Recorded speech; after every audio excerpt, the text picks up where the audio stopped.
Yes, I, with the wickedest man inside.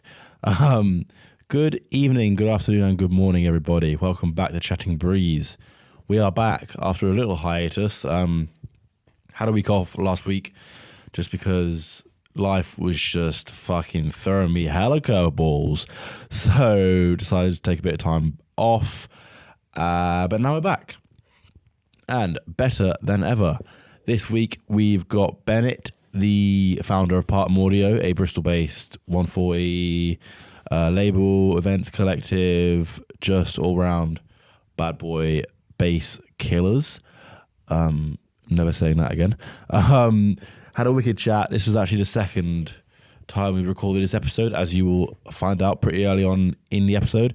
We chat about loads of stuff, everything from going to Nass as a 16-year-old to social media, promoting, all that good stuff.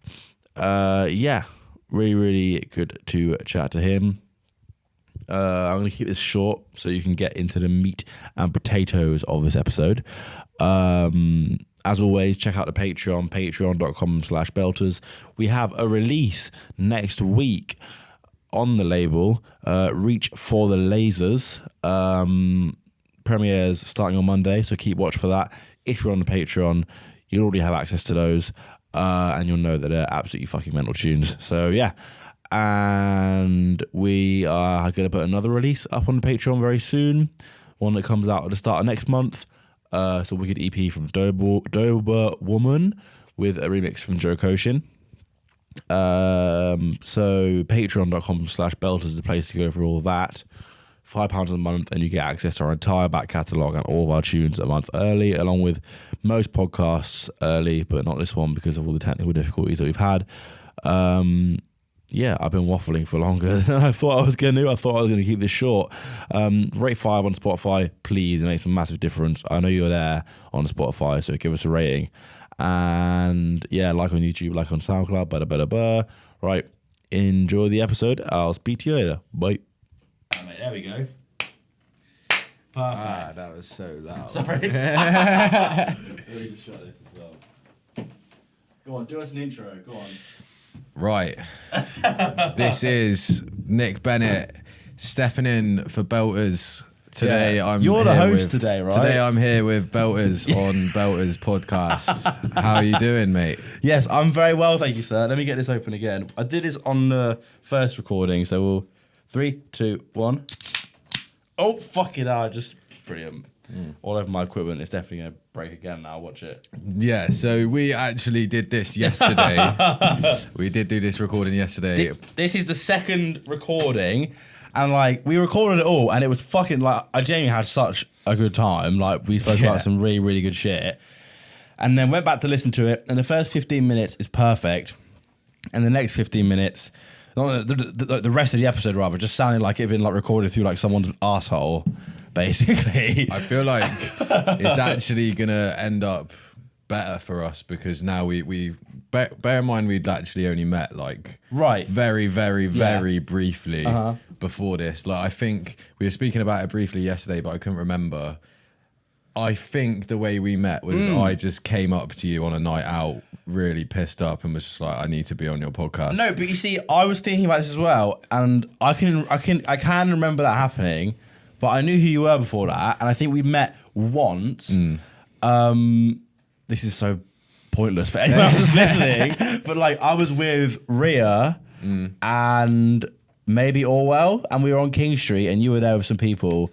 And it was the night when I was putting the night on with Steptwise at Exchange, and we were trying to get you to come. I don't think you came in the end. We sold we lost quite a bit of money on that night. I'm not gonna. It was my fault. No, yeah, exactly. Me and all my mates' fault. Yes, exactly. Yeah. But I think I met you then, but that was only very brief. But yes, you came up to me in the local club, I think it was, and expressed a keen interest in coming on the podcast. And I was like, I'm going to message you. I am going to message you. Yeah, and then I was like, I'm going to message you. And then nothing, as it goes, because everyone that's in music is just like the fucking longest person in the world to get a hold of.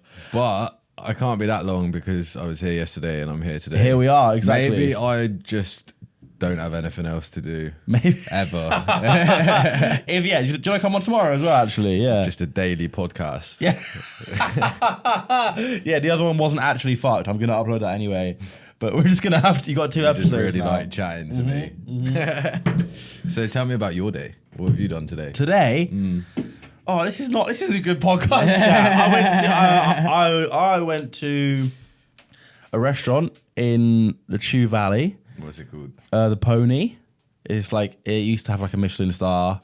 And we went there with my colleague and we did a bit of work from there today. Very fun and exciting. What about yourself? I've just done uni work. Not really done anything. Classic. What would you say your favourite meal of all time is? My favourite meal? Yeah. That's the last question I'll ask. No, sir, please. I like not being the host. It's nice. Fuck. I'm really good at making like the world's biggest curry. Oh, really? Like I will make like a huge curry that will last for like heat? a week. Yeah, I like a bit of spice. That curry yesterday was too spicy for my girlfriend. Was it? I ate both of them. I'm not even joking. Did Connie not have one? Nah, it was too spicy for her. Oh my god. I don't think it's that bad. This is for context. Yeah. For context, we went to a boss man that made curries homemade. Yeah. and it was Shout too out, spicy. Sonny's. Just I'm down just the road from you. Just gonna dox myself. Give out my home address and that. IP address.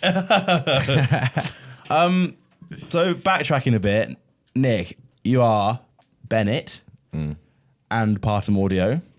Partum Audio is, well, I'll let you describe it because I hate describing what other people do. Partum Audio is a record label and events brand based in Bristol. We've been going on for about 3.5 years now. We started running events in the end of 2022, sort of September time. And since then we've done, I think, 11 events. So 11 events in like a year and a half. That is good going. Yeah, considering we don't do events over summer generally or haven't done before. Yeah. Well, I kind of looked back over the last week or so and saw how many events we've done just for a project, and I was like, fucking hell, I've actually done that many events. Like it doesn't really feel like you've done that amount of events because you obviously just do like one to the next one, or nowadays I've got like 3 or 4, 5 in the works at one time. But like I feel like throughout every event you get 1 or 2 massive bits of sort of advice for the next one, and sort of you just learn to not make the same events. It's always a learning again. process, right? Yeah. Yeah. But when you do them that frequently, how much is there to learn? Do you know what I mean? Like when do you get to the point where you're like, I feel like I know everything now? Nah, because realistically, if I knew everything about promoting, our bank account would have a lot more money in than it's actually got. Yeah, that's completely fair. But okay, so what's something you learned from your most recent one then? To take notice of when students' exams are. Right. And yes. the sort of, if there's an exam, like for example, student loan drops are generally really good to do events around because obviously everyone's got loads more money. Yeah. But I've sort of realised that April loan drop, people are more focused on the exams and they can't just go out on like a Wednesday or a Thursday night. It's got to be basically a night out from like April onwards has got to be well worth their time and money kind of thing, because otherwise they could be doing something more important. I forget sometimes how like student centric Bristol is in terms of like the club scene. Mad, isn't it? Like the students just like that is like such like the vast majority of people that are going out, right? They're all students. See, with students always like fucking DJs. Do you know what I mean? Like there's the only 2 things. I feel like it's got pros and cons. Like I generally find that having a lot of DJs out is a good thing. But sometimes when an event feels too studenty, it does put off people that are that little bit older. I don't know if you've found that as well. Yeah, I mean, like I said, I've not put on anywhere close to the number of events that you have, but it's difficult because like there's like an old man inside me that That's getting clipped. There's an old man living inside of me, and he thinks like, oh, don't pander to the fucking students, man. Like, just do your fucking thing, blah, blah, blah, blah. But if you don't, to an extent, then no one's going to come to your fucking party. Yeah, you've kind of, unless you're running events that are more focused towards the older heads, like I feel like now a lot of the events that I'm looking to put on are dubstep, sort of grimy, and that sort of demographic is a lot more focused around going out on the weekend because it does tend to just have that older sort of demographic. Because it was so much bigger, like 15 years ago or something. Yeah. I don't know if that's the actual right it's number pretty of years, but dropped off a little bit, but Partum are here to bring back the dubstep. yes. Why do you think it's dropped off? Do you think it's just like things come and go in phases, or like? I think that is probably the most logical way to think about it. Like trends come and go the same way that like baggy jeans and skinny jeans come and go. Like there's never like I don't know why I went straight to that, but like it is weird to see how quickly times change, and I feel like that's only getting more and more broad. Like everything's changing so quickly now, and there's merging of genres. Like the sort of, have you heard all of the like? I'm trying to think of an example like. Efan, do you know Efan, the garage artist, like the rollery garage, like I'd never really heard. Yeah, it's like garage with like jump up sims. Yeah, like, jump up garage. Crazy. How do you feel about that? How do I feel about jump up garage? Yeah. I mean, I think that it comes with garage sort of reaching a similar level of popularity to where drum and bass was, say like 10 years ago when that jump up sound, when that screechy bass sound really started coming through, right? I think garage is kind of getting there now. Whether or not that's like an automatic part of the cycle that as soon as the music gets that popular, you have to start adding screechy bass noises, or what? That's the jump up community just hoarding everywhere. I think that's a part of it, right? Is that a lot of the drum and bass fans are coming onto garage, right? So they're bringing with them those sounds. That's because of TikTok. Exactly, and you're seeing a lot of the garage producers that are pushing through now. Used to be drum and bass producers, like example Kippo, Bush Baby, I think, used to be drum and bass. I think he used to make jump up before he made speed garage, and which is crazy, right? Yeah, you know?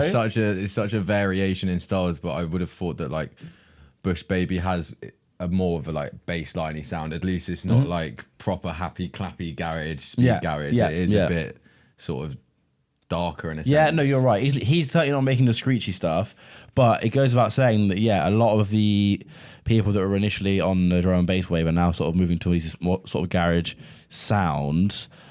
Do you think that's because it's been made? Do you think it's because they maybe weren't aware that they liked it before, or do you think that it's because it's gaining popularity, or what the fuck was that? Was that your laptop? We're back. What were we talking about?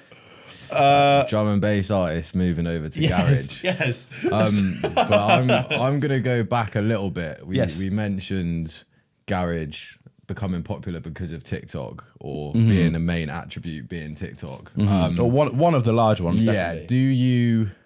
Do you yourself use TikTok? Because I don't myself, but I'm well aware that TikTok is the best way to grow your brand or artist. Nah, I completely agree with you. I think we're in quite a similar position in terms of that. I have an account, and I go through phases of thinking because I make a lot of like reels and shit for my Instagram, and I go through phases of thinking like, well, I'm going to post it on Instagram, so I might as well post the exact same thing on TikTok, just because like you might as well, right? And I'll do that for like a week, and then I'll stop again for like 6 months, and I'll do it again for a week.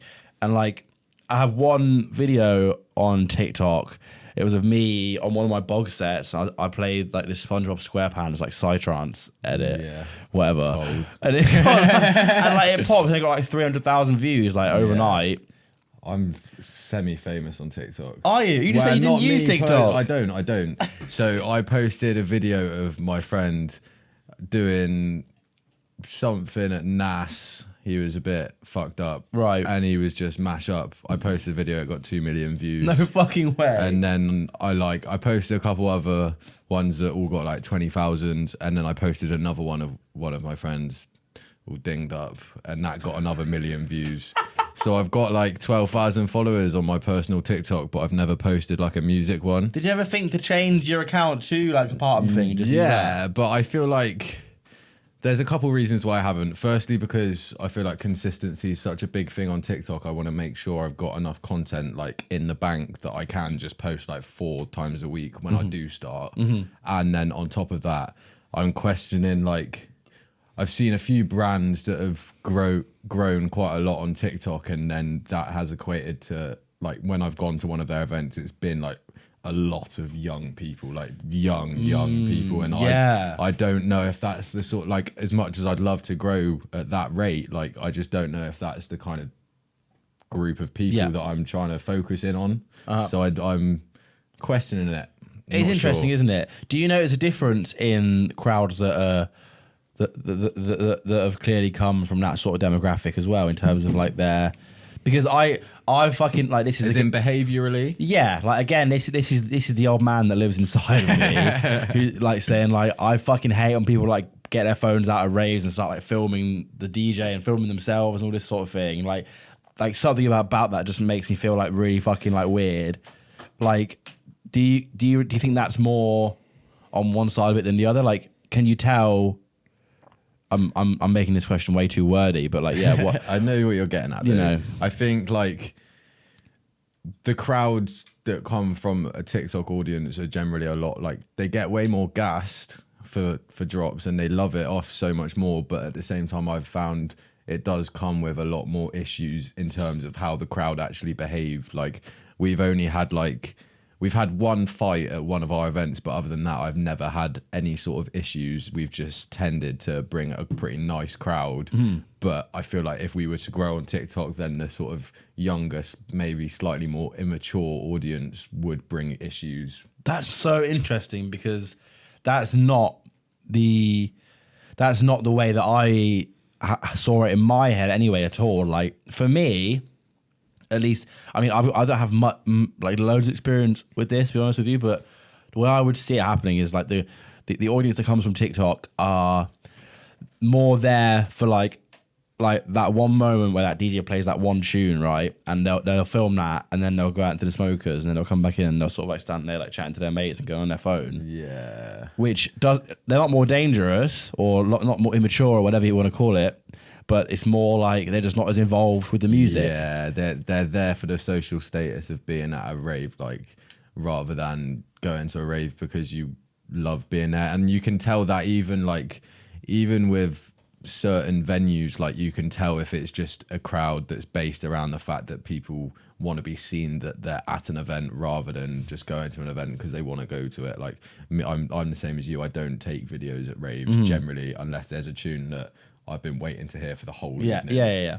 And it's like one of my favorite artists or something, because I just don't look at them, and I feel like no one does. This is it, right? That's my thing. Is it's like, you're not going to look at it again, are you? The only time I ever looked at old rave videos was during lockdown, and that was just like peeking out about the fact that I was just in my yard. Yeah. Winding it back a little bit then, when did you first start getting into like rave music, dance music, that sort of thing? It was Nass 2019. Come on. What a gaff. R.I.P. Nass. R.I.P. Nass. Is it gone? Yeah. Is it? Closed down. Oh my God. I only went once. Fucking R.I.P. Jesus. I've never been, but I've heard some fucking horror stories, to be honest. Fucking weird things happen at Nass, to be fair. Like 3 a.m. on the last day, and we got like muddled up in this weird gang postcode war, and like one gang had invaded the other gang, like the other postcode next to them's tents, and stolen everything. And then on the last night, they were going to go and torch all the tents. And little fucking 16-year-old me, I just had my sleeping bag round me, and I was just like trying to follow them round. And then it got to the point where they were like ushering me into the group that they were in, and I was just like, yeah, probably time for bed now. It's like 5 a.m. Oh my God. Wait, so there's, when you say like postcode, how does that work on like in like a? They were both from Bristol, right, and from like postcodes next to each other, so they didn't get on because they were gangs. Right, as in postcodes in Bristol, and then they camped near each other. Well, not even. They just were both at Nass. Oh, they just knew where they were. Each other, yeah. Fuck. Have you had any horror stories at festivals? Nothing like that at all, bruv. That sounds fucking crazy. How old were you? 16. Oh my god. Just getting it in from young. And that was your... Well, I mean, to go to Nass, you must have known what sort of music was going to be there. Yeah, so I'm from like 40 minutes away from Nass, and there was a lot of chat in my school about going, and we were all like, yeah, that's where we want to go, that's where we want to go, because they were one of the only festivals that did 16-year-olds like allowed them in. So we all went there for our first festival, but Just put that way. Sorry, you're good. we didn't even like particularly like the music at that point, but we all were going to the festival, so we were like, we'll try and get a bit clued up. Right. I went straight in with the crew cast, Kings of the Rollers, all of that kind of shit, just loving it off. Yes. Headaches and Traumatic. I went to go see that. That was... In Won't 2019? talk too much about it. Yeah, not nowadays, obviously. Of course. obvious reasons. No. I was thinking like that, like even from like a Headaches perspective, that would have been like before he was like the fucking guy that he is now. I was on to Headaches before anyone else. Before he was cool, mate. Yeah, before he was cool. But yeah, that was my first kind of exposure to rave music, and then there was a couple 16+ raves. Oh yeah. After that I went to Chronic Bass. I saw someone do a backflip in a mosh pit at Chronic Bass and just land on their head and get just put on their shoulder, dragged out, and they were still unconscious when they got out the front door. It was fucked. Oh my god. That was the last ever Chronic Bass. Fucking hell. Where was that? Blue Mountain. No way. Yeah. Rest in peace. Fucking hell. It is pretty peak just mentioning all of these places that I like first started raving at, and they're just not there anymore. Not there anymore. It's fucking... Nass is an interesting one. It must be like... I mean, they must have known what they are, because I didn't realise that they were one of the only festivals that let in like 16+, right? Yeah. And they must have knew what they were doing with that, right? Like, surely. How do you feel about that?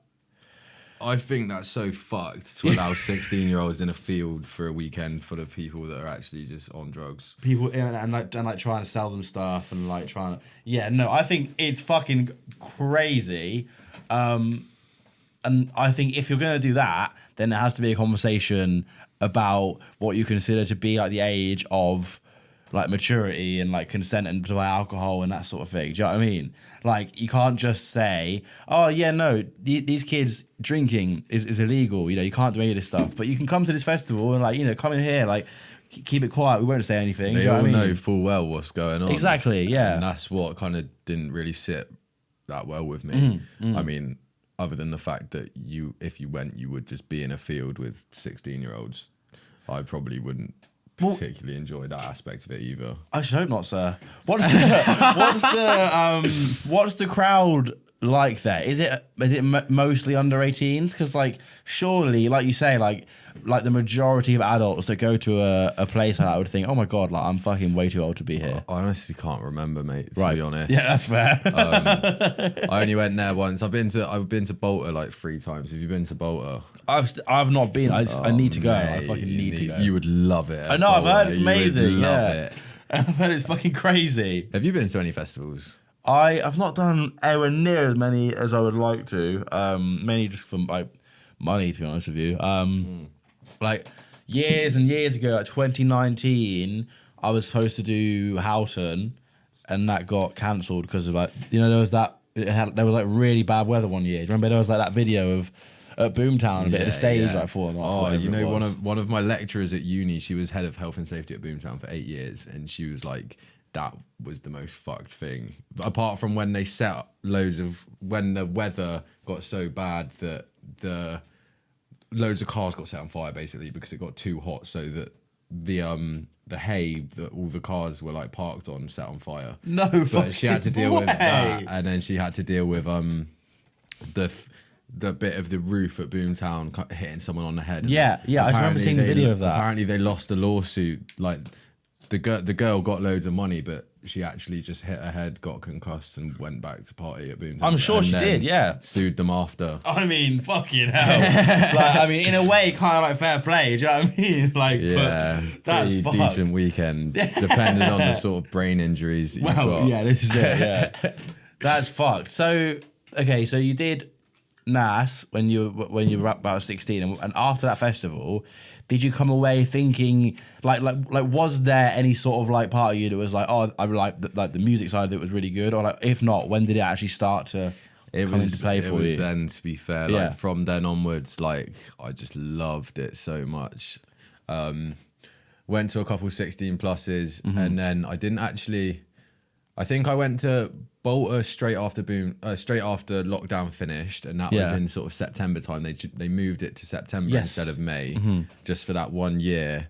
But ever since that sort of point, it's pretty strange how you can go to an event like that and it will kind of just change your trajectory of your life. Like I now am fully consumed by this scene that we're both in, and like we touched on it briefly yesterday, like neither of our brains stop thinking about our brands. And like it's pretty just weird to think that going to one festival can change such a large part of your life. It can feel like a full-time job, right? And like I work a full-time job already, and then I come home and I spend 4 hours a night like working on this, you know? Like last night I tried to fix the fucking audio from the broken podcast for like 4 hours and didn't get anywhere with it. And like it's like, yeah, sometimes it can be very, very all-encompassing. I don't think people really realise that though. Like I don't think people quite realise the extent to like how much it will take over. Yeah, it's hard for us, man. It's fucking hard for us. Come to our events, yeah. Just come to our events.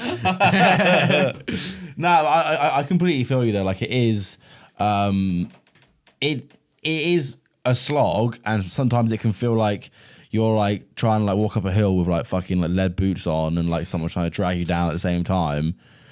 But like you do it because you love it. Do you know what I mean? Like, yeah, why like you do it. I am so obsessed with the process of getting better every single year. I'm not even like, a lot of people just think about the end goal, but the best way to do it is just to like recognize your achievements. I do it yearly generally. I'm pretty bad for recognizing achievements like as it's happening, but I think it's really good at the sort of like end of the year to just wrap up how you've done with the year in terms of like comparing to your goals that you might have set yourself. I set myself goals every year, and like that's a good little time that you can take out to yourself. You're like, oh shit, I got 1,000 followers this year, like on Instagram, like at least I am going in the right direction kind of need to do that, because I'm so bad for just sitting there and thinking like, I posted this one reel and it's like it's tanked, like everything's going to shit, I might as well just fucking give up. Like it's weird. Everyone can be telling you how great your brand is, but internally you can just feel like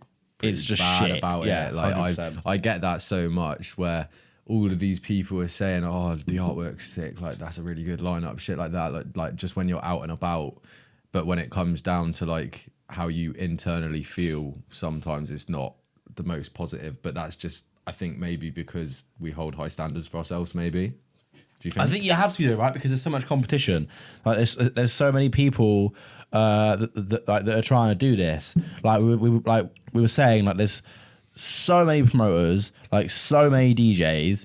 It can sometimes feel really difficult to make yourself stick out and sort of appear like unique, right? No matter how unique you feel you're trying to make yourself, and sometimes it can feel like it's just not hitting with people.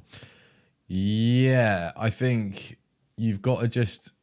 I go through loads of different stages in my head of thinking, oh, you need to be consistent on socials like all the time, but like at the end of the day, I've come to the realization that if you're putting one bit of content out a week instead of 4, but it's the bit of content that you're actually really proud of, and it's something that you've actually put a lot of thought into, it won't matter how consistently you are, because if people are resonating with the stuff that you're making, the sort of traction of other people will end up coming.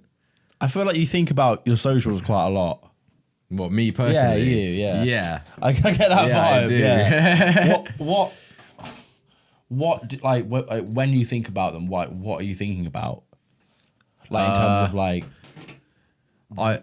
sorry, you go. I'm pretty like focused on at the minute that in real life skit kind of promotional videos. So always trying to think about different ones of those that could be unique and funny to other people. What else do I think about? Just like, I'm just really trying to not do the same thing that I'm doing 2 weeks ago kind of thing, because I got into a bit of a routine before each event, like post this artist's clips, collab post with them, then do this artist, collab post with them. But like at the end of the day, if you're getting a variety of different content types out, then I feel like that will push you into loads of different audiences rather than if you're just staying streamlined with it kind of thing. Do you think that stuff doesn't work, or like doing like posting the clips and I think it does, but I think people would just get bored of it. Yeah, like, you can post as many clips as you like, but if you're just doing that, people will know that you're just doing that. I'm definitely using this as like an advice session, by the way. I'm taking really? I'm taking serious you got double the amount of Instagram It's followers nothing to than me, do with bro. that, though, is it? You've done like fucking countless events. Like you said, you're like 11 events in 18 months. Like I can't think how many I've done. Like in like the 3 years I've been going, I've maybe done like 5 or 6 events probably. Like, I don't see myself as much of a promoter, really. And it's definitely something. What would you call yourself then? This is the fucking question. It's like I don't know, because like, I feel like sometimes I worry that I spread myself too thin in terms of like what I'm like doing and how I'm presenting myself, because I do the label stuff and I also do the podcast and I have like the Patreon stuff and I try and do events. But like, and like, I've got other stuff that I want to do. Like I want to do more written stuff. I want to make lots of video content. Because you do that for work, don't you? Yeah. And like, I don't know, man. Like, what would you say I am? Not to make it about me. I hate Jack of talking all about trades, me. because you like we differ in the sense that you call your DJ name Belters as well as That's the thing, your isn't it? own It's like brand. that's me, and it's also the brand. I Yeah. just wanted to quickly, we mentioned it yesterday, but Yeah. can we just round of applause, SWU FM show, Oh, Belters. fuck. Oh yeah. Yeah, no. Belters. Thank you, sir. Yeah, thank you. I'm officially cool now, so. So when are them shows? When are they? First show, 22nd of May, 5 till 7 p.m. Drive time. I'm looking forward to it, That's actually. a good set, you know. It's What a kind of good viewers set. do they get on SWU? Is it good viewers? I would have thought it's bad. They've told, I don't know if I'm allowed to say what they've told me, but We can blur it. they- Bleep it. they've told me some figures that have been quite impressive, to say the very least. I'm not going to say it. I'll tell you afterwards. But because I don't know, I don't want to get booted off already before I've even fucking done my first show. But yeah, it'll be sick. I'm looking forward to it. I'm setting it up so I can like take phone calls from people. Which I was chatting to Ollie, the guy that runs it, and he said that they've never really done that before. So it'd be interesting to see how that goes. Get some right fucking weirdos on. My girlfriend does a radio show and she's got a burner phone for it, and obviously SWU have got the burner, but so many people have messaged her saying it's a good idea. Yeah. And like, I feel like just adding value to your show is going to make people want to tune in more I think rather that's than it, just isn't playing tunes. I listened to Jo117. Yes. He's got a show with, I think it's Stuller. And it's just jokes. Like they do loads of like, you got 30 seconds to name this many whatever it is or something like that. Nice. And I was just listening to it on the way home from work one time, and I was just like, this is actually really fat. I did message him and I was just like, I was listening to it on the way home and it was actually cracking me What is up. it? Keep the bangers coming in, mate. Yeah. No, I love that though, and there's like something to be said for like having these like little different things that make your shit like more memorable, more interesting, Yeah. right? I saw you at the Step Twice thing. They were handing out like the newspapers that gave you access to their party, and they were putting them all around Bristol. Like shit like that just hits, because even though it doesn't cost you any money, it's generating word of mouth around your 100%. brand. The word of mouth is so important, right? Especially nowadays, I think more so. Weirdly, like you'd think it wouldn't be, but more so now that we live in this sort of like social media age, that word of mouth can spread so much faster, right? And even though it's not technically word of mouth, it might be like word of fucking type or whatever. You know what I mean? But like, it's the same thing, right? Like it works in the same way. I feel like to a certain extent, any publicity is good publicity, but if you're being To a certain extent. Yeah, to a very certain extent. But if you're doing stuff that no one else is doing, then it's only a matter of time before you get picked up by other people. You think it is only a matter of time in every case? Nah, definitely not. Like an example that I thought about a bit recently, like Chimpo. He does like 100% dubplate sets where he's got like, he knows everyone and he's really well regarded, but like you don't see him on any lineups. No, but yeah. it's like he's doing something that's so unique by doing an 100% dubplate set, like, and it's all personalized vocals. It's not just like, oh yeah, this is a dub I got sent by someone. It's like it's a proper dub plate, and it's like I haven't seen anyone else do that. and he's just not getting enough sets, in my opinion. You should be booking him then, bro. He's more jungly. Yeah. You're right. It's interesting, though, isn't it? Because like, you have to think about like, because as much as that is unique, right? I can see how that might not make the impact that something like, I mean, we were chatting yesterday about Kesh, who brought the jelly with him to his his event. Yeah, you gotta tell that story. Like, so Kesh, a guy that runs an experience and a proper jungle night, big Bristol promoter, like sells out all his events like way in advance, like does really well. I went to go see a talk from him, and he said that on one of his first events, he handed out like jelly and ice cream to all the punters, and he said that he felt that it sort of unlocked this like childlike sort of like side to them. People just went fucking mental. Apparently, they were like throwing jelly around everywhere, and like it's just crazy. And like I feel like for me with my promoting, I don't want to steal that idea, but I think I need to find what my jelly is. You know what I mean? So I don't know if I should say this, to be fair. Me and all of my boys this Halloween, we went as a Just Stop Oil protest. Right. We all got the t-shirts.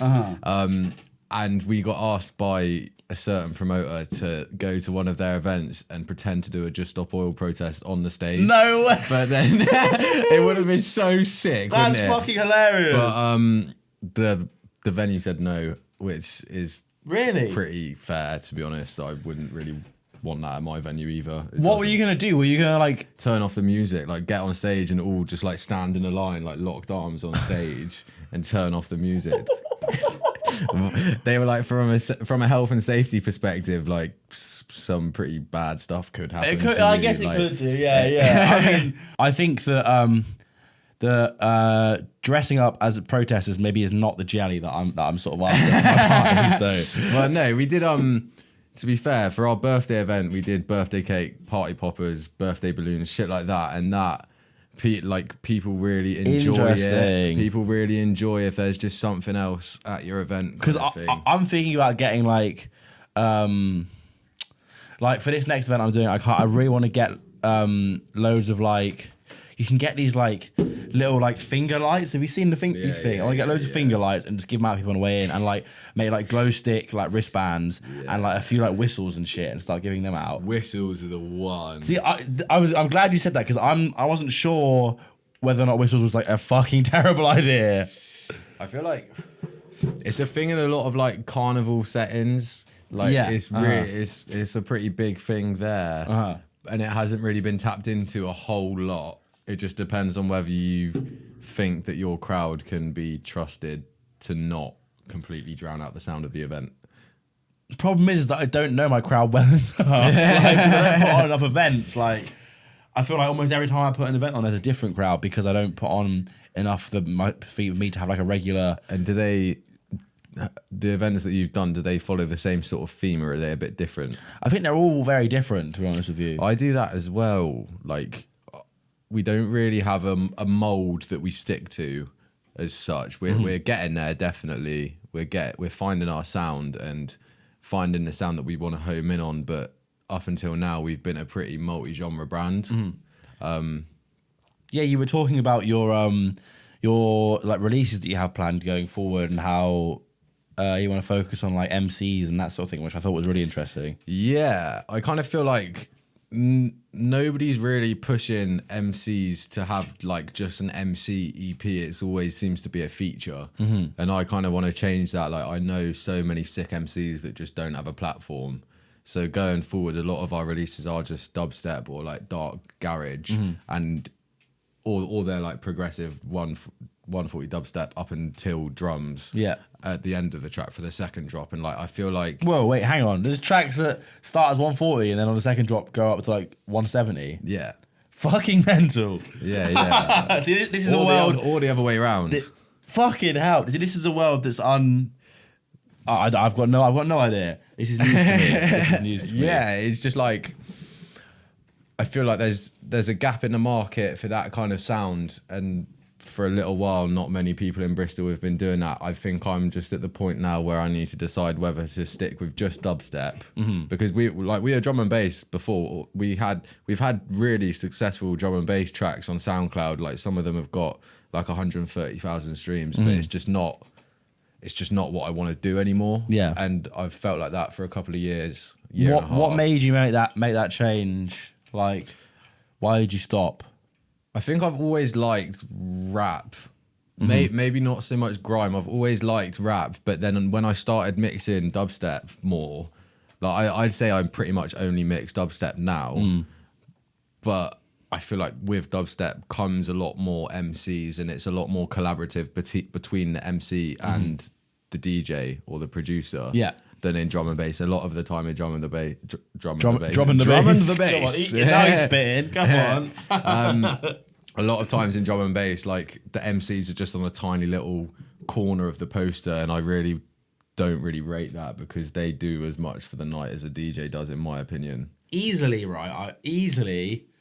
Most MCs, I would say, are maybe not most, but I'd say like a good portion of MCs have more talent than most DJs. That's such a bold statement. I think you're right. Just because I think like the ability to get up there and like off the dome, like make these rhymes in time with the DJ and working off the DJ, I would say that being an MC is definitely harder than being a DJ. I would say that without a shadow of a doubt. Yeah. And I think that it requires potentially, especially nowadays, now that DJing is so accessible, I would say it requires like more dedication, a bit more hard work to actually become like a very good MC. I think, following on from what you were saying, as DJing so accessible, they literally sell decks at Urban Outfitters now. This is it. How fucking weird that is. It's mental, isn't it? It is. DJing is a trend now, and that is down to social media at the end of the day. But I think there's an interesting conversation to have about, like, maybe not as such DJing or MCing, but like how far is DJing going to go until it's like anyone can do it kind of thing? Because like the CDJ 3000 is pretty much mixed for you, and like it's got progressively easier over the years to DJ. So I like, do you think that it's going to get to the point where it's just like a pretty standard thing to do? Because when I first started mixing, it wasn't something that everyone did. It was a bit more unique. I was the only one in my school year that did it. Yeah. Well, maybe there's a future where DJing is so easy that it then flips and all of a sudden the MC starts getting all this recognition as being like, do you know what I mean? As being like the main like thing, right? I did a set once at Lakota, and it was like, it was a 360 stage in the main room, but like all of the MCs were on the actual stage. Mental. And none of the people that at the event were looking at the DJs, and they were all looking at the MCs, and all of the DJs were like, oh, this is so weird, this is so weird. But I was actually like, to be honest, I'm pretty gassed for the MCs, because it's always about the DJs. Do you know what I mean? Yeah, 100%. That's so interesting. I chatted to them after at the MCs, and they were like, yeah, it was pretty mad, to be fair, like knowing that they were only looking at us. But then at the same time, all of the people, did they not just look around and have a look where the DJ was, or did they just not even pay any attention to what's going on stage? It's crazy, isn't it? I think that's a strange setup though, having like a 360 setup in the middle and then having the MCs like on the stage. I sort of wouldn't know where to look myself. I think it was a wiring issue, to be fair. I'm not sure it was intentional. Then the cables weren't long enough. Feedback issues. Okay, so yeah, I mean, I really like this idea of focusing more on MCs, because even like from my perspective, like the music that I'm pushing now necessarily isn't massively MC led, right? I'd say there's, I mean, like, no, is it not? Do you know what I mean? Like, name me a trance MC. Do you know what I'm saying? Like, exactly. No idea. So like, that to me seems like interesting and quite exciting. Like, how do you see that landscape changing? Like, do you genuinely see yourself as the only, like, one of the only collectives that are really pushing that? And if so, like, do you see it developing in the future? I think it's a lot of just dubstep brands generally, like the Car Wash. They run events in Bristol. They're very MC focused as well. Of course, yeah. There's a DJ called Zuki. Do you know Zuki? No, I don't think I know Zuki. Fucking mad, man. Really? He's so mad, and he's just set up this thing called Merc Room, which is like a cypher every month that he's the DJ with. No, he's the DJ for, and I think there's one other DJ, and that's sick. But I think I'm definitely not the only person that's doing that. But I think I found what I see is a sort of niche and a gap in the market, and I'm just going to run with it. And other people can do it as well. I'm more than happy. Like, I'm not trying to like patent the fact that MCs of course you can't exposure, but I think that's just like I've ran ciphers myself and I fucking love it. Like, there's just an energy there that I can't really find at any other kind of performance. So I think that's just where I want to thrive as such. Have you ever tried getting on a mic yourself? No, I haven't. I haven't. Shit. No, I wasn't about to spit some bars. Nah. I don't know what it is. I just don't have that in my locker, unfortunately. I'll probably stick to the events. And you never done a cheeky 16 while you're like on the dance floor? I only do the when I'm on a mic. There we go. That's all I do. That'll do. But that's better than some MCs that I've heard, to be fair. Okay, so what we did this yesterday, but I liked it, so we'll do it again. A year from now, where do you want to be? What do you want to see? Like, how or goals and predictions, I guess. We only did goals yesterday, but we hit it with some predictions as well. Okay, we did this like right at the end of the podcast as well last time. Well, we're in the last 10 minutes now, buddy. Really? So how long have we been recording? 50 minutes. Time flies when you're having fun, mate. Fully chat breeze. This is it, bro. This is it. Breeze. It just goes, doesn't it? It disappears. The prediction and goals. So I want to get booked at Boomtown next year for a dubstep set. Maybe this year. I don't know. Boomtown, I know you're listening. I know you're an avid Chatting Breeze fan. Mr. Boomtown, book this man. There you go. You're in. Hey. You're in. But yeah, Boomtown, that's a massive thing. To be honest, I want to just carry on. I didn't say in what we did this part, but I really love bringing together MCs, or like not even just MCs and DJs, like unique link-ups of artists that haven't played together before. Like, we did Killer P and Decoy from Corrupt FM at Lakota. We did Sir Spyro and Capo Lee, but that has been done a couple of times. We did Rotate and Strategy. Like, I love seeing sets of two artists that I'm really fond of together that like you just can't hear anywhere else. These are all mental bookings, and like it is so true that there's like a curation process there, right? Like, yeah, how much thought do you put into, like, how do you decide what DJs are going to work with what MC?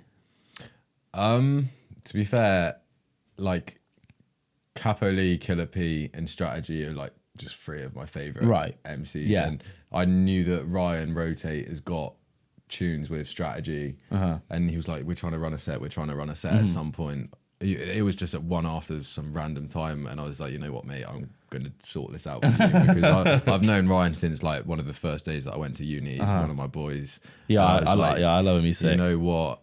I will do this for you, and it was so fat. But anyway, we're going back to predictions and goals. Yes, yeah. Boomtown, I want to have at least 4,000 followers by the end of this year. There we go. Putting numbers down, mate. 10K on SoundCloud minimum. Boom. We're doing ad-libs. And I think focus, like I've done it a lot more now, but keep on budgeting to the point where you know that you're going to make a profit on every event. I'm so bad at budgeting. I don't even. In it, mate. Are you doing the spreadsheets and that when you're promoting? Yeah. I've just started getting into the spreadsheets. Do you want me to send you my spreadsheet? Mate. I'll send you my spreadsheet. Oh my God, bro. That would mean the fucking world to me. Oh my God. Yeah, it's pretty good. I got it from my uni and then changed it a little bit. One of my lecturers at uni owns a festival called 2000 Trees, I think it's called. Right, and he sent like you a spreadsheet. Rock festival, yeah. Fuck me, yeah. Please send me that. Jesus Christ. Yeah, because that's the thing that I need to pattern more, is like the pure like organisation of it. Do you know what I mean? Yeah, it's only been over the last like 6 months, and it's been down to my girlfriend. So shout out Connie. Big up Connie. Like, she's pushed me to create like a social media schedule. Like I've got a calendar on Google which just says when everything's going to get posted. Admittedly, this week none of the stuff has gone up. But yeah, the calendar's there. That's the important thing. Got a calendar there. Budgeting. Just trying. I'm trying to make it feel a lot more like a company than just a brand that I'm doing. Like I want it to feel professional when people are working with us as well. What about you? What are your goals? Or did you have something else? No, I mean, building off of that, I think it is just about, I think definitely a goal for me is to start taking it a bit more seriously after a certain point. Do you know what I mean? And I think like really try and like pattern the organization of it, because like you know what it's like, and like I'm sure anyone that's listening knows what it's like. It comes with anything, not just like doing the music thing, where it's like some weeks you'll be like fucking like hot on it, do you know what I mean? And you'll be like, yeah, this is it, and like you'll see results, right? But this is fucking sick. And then the next week you'll just be like, oh, I just rather like fucking like play on my Xbox and like not do anything. Like, do you know what I mean? Like, it's been really hard this year, to be honest. Like I've got some extensions with my exams just because it's like I'm doing events management at uni and the thing that's stopping me from, like, I've had some issues. They stopped prescribing my ADHD medication just before I started doing all my exams. Fuck, which man, that's brutal. But like, I think, I don't know. It's just like, I've completely forgotten what we were talking about. You did events management at uni. Yeah. So I'm doing events management at uni, but like the thing that's holding me back is the amount of events that I've got in the works and like label bits in the works. So I'm doing this degree, but the thing that I'm struggling most with is juggling it with the stuff that you're supposed to be doing after uni kind of thing. Yeah. I know quite a few people have had a similar sort of thing, and it's a weird position to be in where like all you want to do is do the events, but you've still got to get the degree. Do you think that you need that degree to be like would your events be as successful if it wasn't for your studies? Short answer, no. Yeah. I went to university because I wanted to move to Bristol. Yeah. I wasn't 100% dead set on the fact that I wanted to do this degree. I just wanted to move to Bristol for the connections and for the music. Like, but I don't know. I just think, because like obviously you're learning things while you're studying, right, that are having an impact on your promotion, but presumably you'd still be having a crack at it regardless. And like there's something to be said for like learning on the job, right, and like learning while you're just doing it. You know, there's some things you can't teach. Quiet. Like I didn't particularly go into uni like loads. I reckon my attendance was like 65%. Right, like it really wasn't that great. Maybe if your parents are listening, he's lying, by the way. He was in every single day. Bare to uni. Don't even worry about it. But like the subconscious things you learn, like I've done a lot of case studies on my own brand for uni, and I've done like social media, like whole essays on social media plans for one of my events I did, and the event sold out. And it like, you, even though you might not be going there week in, week out as much as you probably should be, like the subconscious learning that you do is pretty invaluable, I think. Like that's why you said that I focus on my social media so much, but I think it's just because like every available opportunity to do social media work I have done at uni. So I'm like, I am pretty focused on that. I mean, it's understandable though, man, because such a big part of it now. I mean, we've touched on it like quite a lot in this episode, right? Like it's like, even you have to think like, even if you think like less than 10 years ago, it was nowhere near as big of a part as promoting as it is now. Do you think that it's got harder to become established or easier? Because obviously with social media opens up so many more opportunities and connections, but at the same time, like there's so many people, like it's so oversaturated, the amount of people that are trying to get this exposure. You're right. I think all I know is that if it wasn't for social media, then there's almost no chance that I'd be where I am, and I would have probably even started, to be honest with you, because the initial people that, like producers and things that I found and made connections with were all through social media. But then I guess it's hard, because that's not to say that I might not have gone out and done it regardless, but I kind of think that I wouldn't have, because I was like I was quite like anxious, and I don't think I would have really made those first initial steps if it wasn't for being able to do it behind the screen. I think when I first started out as well, to be fair, like I met everyone through social media, and because you've spoke, like I was in a load of group chats with just like just budding DJs that are like just first trying to start out, and some of them have done like amazing things now. But it's like, if you hadn't have made those initial connections through social media, do you think that you would have even made the step? I don't know if I would, but at the same time, I think it would have been a lot easier. Like, you wouldn't have had to spend anywhere near as much money on the events and stuff like that. Or if it wasn't for social media. If social media wasn't here, like, you wouldn't have to spend as much money on the event. People would be going to the event just for What makes you say that? Because you could have missed an event when there was no social media, and you wouldn't have known that you'd missed out on something. Yeah. Whereas nowadays, you're well aware if you've missed out on a banging event. Yeah. So, but how does that change how much money that a promoter is spending on an event? Because you know what other people are doing a lot more. So if another brand's putting on this fucked lineup and you're only spend, like, say someone's spending like 1.5 grand on a lineup, back in the day, that would not have been a thing, actually, to be fair. But like, say someone was spending like 700 quid on a lineup back in the day, and you're only spending 350 quid, nobody going to that event is going to know that your event is worse than their one, other than like physical flyers and stuff like that. Whereas now you're well aware if like there's a fat event on tomorrow, so people might just be like, you know what, I won't go out on a Thursday night because I know what I'm doing on Friday, kind of thing. True. It's a blessing and a curse, isn't it, really? I think social media is a blessing. I think, to be honest, I'm going to say something a bit controversial. Shit. Too many DJs complain about the state of social media, and they don't just learn how to work with social media. And it's like, mate, if you want to be in this industry so much nowadays, unfortunately, you do just need to learn how to create content that's going to resonate with people and gain the interaction. But too many people just like, oh, fucking hell, social media is so hard, but they're sat there with like 400 followers and they're not actually doing anything to change it. It's difficult, isn't it? Because like, I can completely see your point, and it is definitely a necessary evil. But some people don't, like, to some people it can sort of feel a bit like selling your soul to sort of go on that path. I've spoken to Kippo quite a lot about this, because he hates the social media stuff. It's like, it's something that he knows he has to do, but he doesn't particularly want to. I hope he doesn't mind me saying that.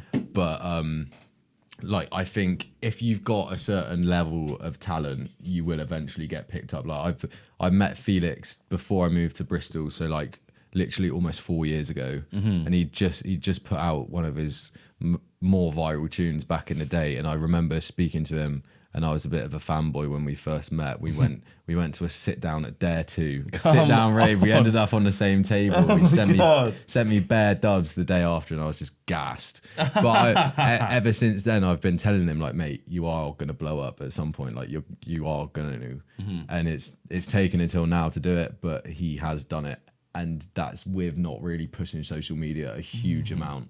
Yeah, you're right. He doesn't have like a huge presence. He's not like fucking like throwing stuff around to his latest tune. Whoa. Yeah, he's not dancing around his mum's kitchen to his latest tune, is he? Do you know what I mean? Right, should we end this boy? Let's end it. What are we at? We're at an hour 3, mate. We're good. Anything else that we haven't touched on? Your goals. Oh, for fuck's sake. I was hoping you were going to forget about that. I want to continue doing monthly releases, and I want to actually become known for putting out good releases, because, like, as much as I'm proud of all the releases that I've had, I feel like because I've been so varied, maybe people haven't seen me as like a label to go to.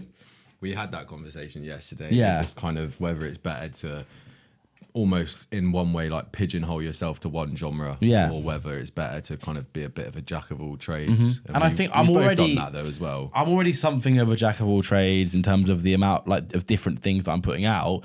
But I think, I want, like, I need to strengthen the label side of it. And I think the way to do that is with regular high quality releases, and I've got them patterned for the summer now, so I want to continue with that and keep that going.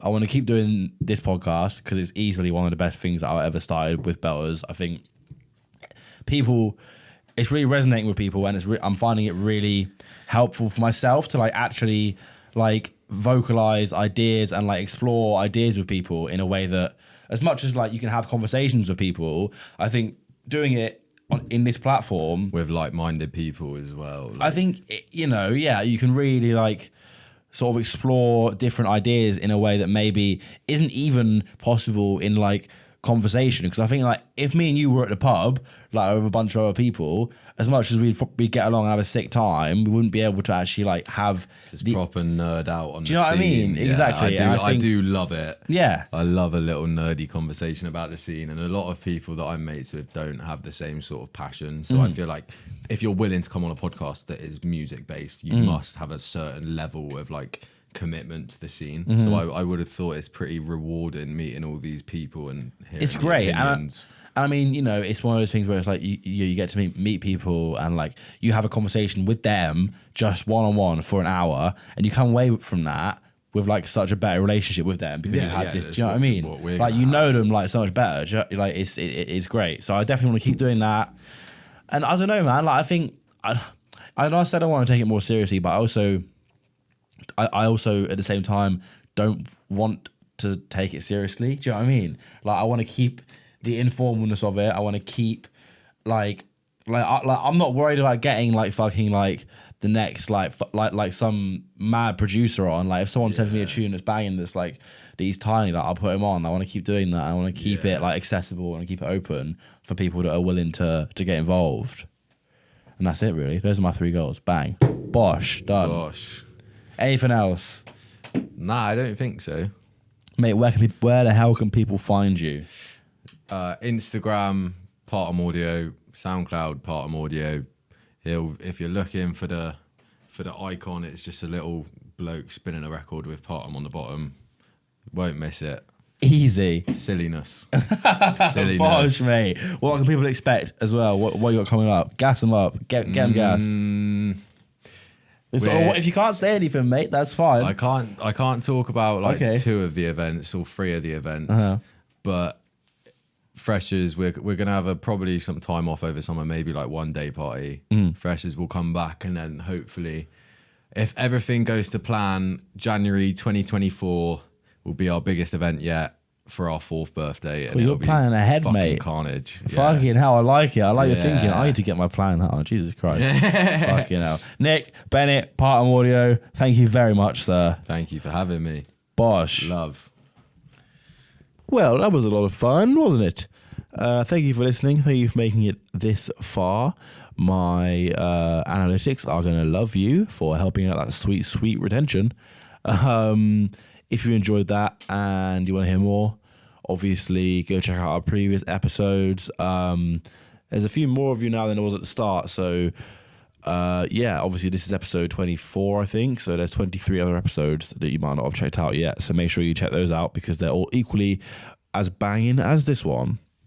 Not much else to say really. We're gonna try and get back on the regularity with this. I feel like I haven't been lazy, but need get back on the horse and get the weekly episodes out and start pushing it because I fucking love doing these podcasts. Love chatting to people. If you're listening as well, actually, and you fancy coming on, drop me a message. I love when people message me and ask me to come on. Obviously, I scout people myself, but it's always good to hear from people directly that they're keen because if you're up for doing it, then let's make it happen. That's all really. Big up for listening and still listening now. I don't know why you're still listening, but patreon.com/belters, rate 5 on SoundCloud, Spotify. Bye.